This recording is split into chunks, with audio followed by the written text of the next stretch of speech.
Halo nakama, yuk kita lanjutkan lagi breakdown chapternya.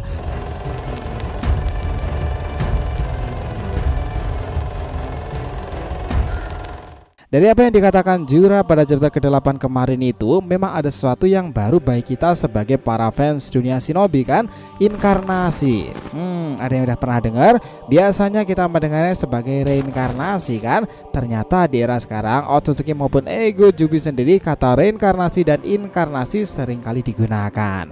Merujuk pada apa yang dikatakan Jura setelah melihat cakra besar Himawari, dia menyadari keanehan di sana. Sebagai sesama inkarnasi Biju, aku bisa mengenalinya Hidari. Cakra besar Biju itu ada padanya. Nah, kira-kira maksudnya apa nih? Kita akan berikan hipotesa seru mengenai hal itu dari sini.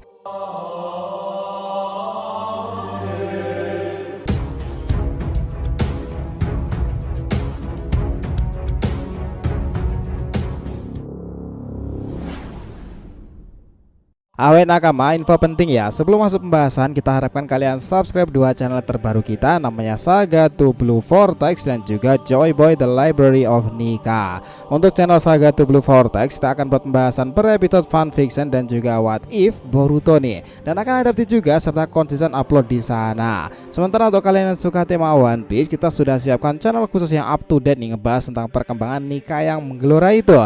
Jadi bisa dibantu support ya untuk subscribe keduanya dan aktifkan lonceng notifikasinya. Thank you dari bahasa. And yuk kita lanjutkan lagi ceritanya. Nah gini sob, kalian pasti penasaran kan setelah Jura itu mengatakan seperti itu. Adegan itu bermula ketika mereka, khususnya Jura, berhasil mementalkan Kawaki hingga pingsan itu. Jura lalu merasakan bahwa cakra besar itu dia rasakan nih. Dia berada di dekat sini Hidari. Apa kau yakin Jura? Ya ini tak salah lagi. Instingku jarang sekali salah soal ini Hidari. Nah memang percakapan terjadi di antara keduanya. Bahkan ini berlanjut lagi. Dia adalah Jinchuriki yang menjadi wadah dari Biju. Sebagai sesama inkarnasi Biju, aku ini bisa mengenalinya cakra Biju yang ada padanya itu. Dan itulah pesan yang dijelaskan oleh Ego Jubi Jura. Biar gak salah paham nih, sederhananya makna inkarnasi itu adalah proses kebangkitan, manifestasi ataupun perwujudan ya. Jadi inkarnasi itu lebih kepada penjelmaan roh atau jiwa dalam wujud makhluk lain, terutama kepada manusianya. Pada dasarnya tujuan inkarnasi itu bermacam-macam nih. Ada yang untuk sumber kekuatan atau bahkan untuk urusan lain. Dalam kasus ini inkarnasi yang dimaksud adalah Biju yang ada pada diri Himawari. Kemarin kan kita udah ngebahasnya tuh bahwa Shinusagi adalah Biju kelinci ekor 10 Kaguya yang ada pada Hima sendiri kan. Sebenarnya apa sih itu dan apa kaitannya dengan penjelmaan Kaguya dalam tubuh Himawari? Karena dikatakan bahwa Tentail Seigo ini akan bangkit lagi pada Himawari sendiri. Bukan sosok Jubi tetapi adalah Shinusagi. Teori paling relevannya seperti itu.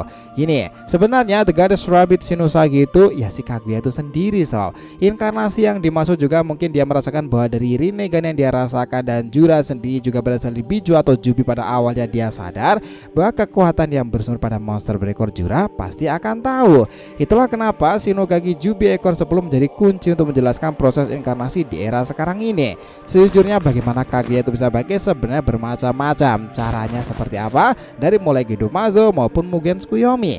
Nah kami pikir di era sekarang ini fasenya akan berbeda melalui proses yang dinamakan sebagai inkarnasi. Memang kata ini dan maknanya sepintas mirip dengan reinkarnasi tetapi agak beda ya. Karena maknanya itu penjelmaan atau manifestasi dari roh ataupun perwujudan suatu makhluk. Ribuan, ratusan, bahkan jutaan tahun ke belakang para Otsutsuki sudah menjalankan proses yang dinamakan menanam pohon dewa dari Jubi atau monster berekor sendiri kan. Nah ada masa di mana Kaguya sendiri menjaga pohon tersebut karena keadaan terpaksa dia memakannya pula.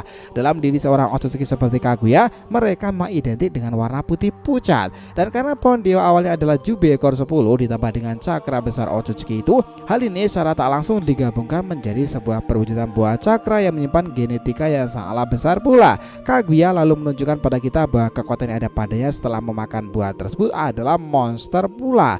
Dia adalah Shinusagi.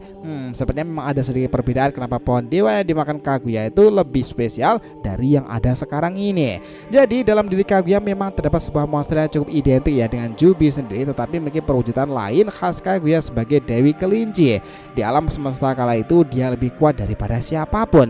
Jadi inilah yang dijuluki sebagai sang dewi. Nah, karena tanduknya itu agak mirip dengan telinga kelinci, itulah kenapa dia disebutkan sebagai Dewi Kelinci. Itu yang banyak orang bicarakan. Tetapi sebenarnya harusnya memang ada fase di mana Kaguya dahulu itu pernah menunjukkan wujud Sinusagi tersebut yang mirip seperti kelinci dan diketahui seseorang yang kuat pula. Cerita itulah yang kemudian seharusnya berkembang dari masa ke masa.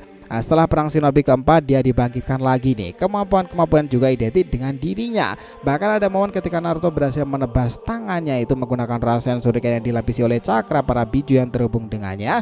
Kaguya sendiri bereaksi dan tubuhnya menjadi di luar kendalinya kan. Dia kehilangan keseimbangan dan di fase itulah mengetahui dengan saksama wujud sebenarnya dari kekuatan Kaguya itu adalah sosok monster kelinci besar itu.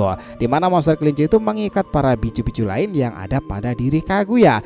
Ingat ya bahwa Kaguya kala itu ingin sekali mengambil kembali kekuatan-kekuatan yang sempat diwariskan kepada para keturunannya kan, agar menjadi satu dalam diri dan kendalinya lagi. Tetapi sayangnya fase itu terbagi-bagi sob dan susah untuk didapati.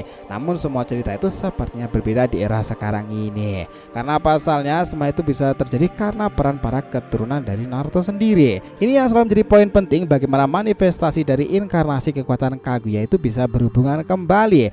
Dahulu setelah melahirkan dua keturunannya yang dengan suaminya manusia di bumi itu Kaisar Tenji, lahirlah Hagoromo dan juga Hamura. Kekuatan Kaguya terwariskan pada dua putranya itu. Artinya dalam tubuh Kaguya tidak lagi 100% full kekuatan dari buah Shinju tersebut dan cakra besar berada padanya.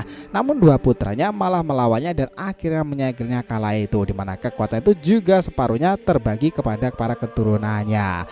Nah, setelah itu para keturunan itu mewariskan para keturunan-keturunannya lagi di bumi. Lahirlah Indra, Asura melalui Hagoromo. Dan para pewaris Hamura yang terhubung dengan Hamura sendiri misterius sampai pada Tonari Otsutsuki kan. Cakra Kaguya memang terbagi-bagi di sana. Nah, karena belum ada keturunan Hagoromo dan juga Hamura sebagai pewaris dari cakra mereka yang menikah kala itu, kekuatan Kaguya bersatu itu juga belum ada. Hingga sampailah saat tersebut ketika Naruto itu menikahi Hinata nih, dimana kedua orang itu terhubung pada Hagoromo Otsutsuki dan juga Hamura Otsutsuki, para keturunan yang langsung bersumber pada Kaguya.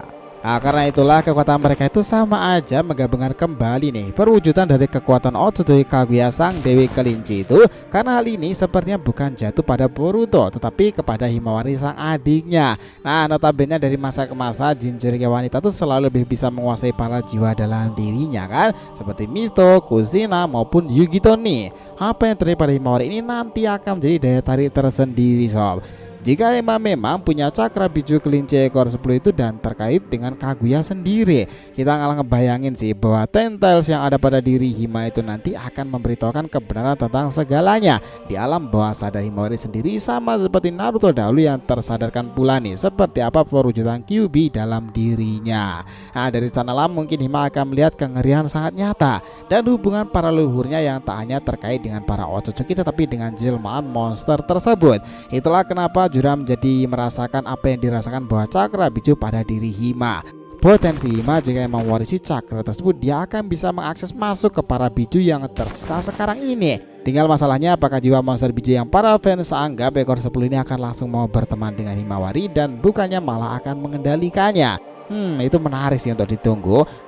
Apa yang ditunjukkan pada jiwa inkarnasi Otsutsuki Kaguya, kita malah ngebandingannya dengan Orochimaru loh teman-teman. Gila juga nggak tuh Susanin? Jika pada akhirnya teknik Orochimaru fusi tensinya sama aja dengan teknik perwujudan Kaguya Sinusage. Nah, keduanya sama-sama memiliki perwujudan anehnya masing-masing kan. Well, itu menarik untuk kita kupas lebih lanjut mulai dari sana. So, gimana menurut kalian sendiri? Bukankah mengesankan kisah Boruto sekarang ini? Jadi tunggu dulu ya pembahasan kita kali ini mengenai inkarnasi biju Himawari Boruto 2 Blue Vortex terbaru episode timeskip-nya. Kita lanjutkan next time ya. Jika yang ditanyakan silahkan nih, feel free tulis di kolom komentar di bawah ini, oke? Thanks a lot teman-teman telah menonton video ini and we'll be come back again.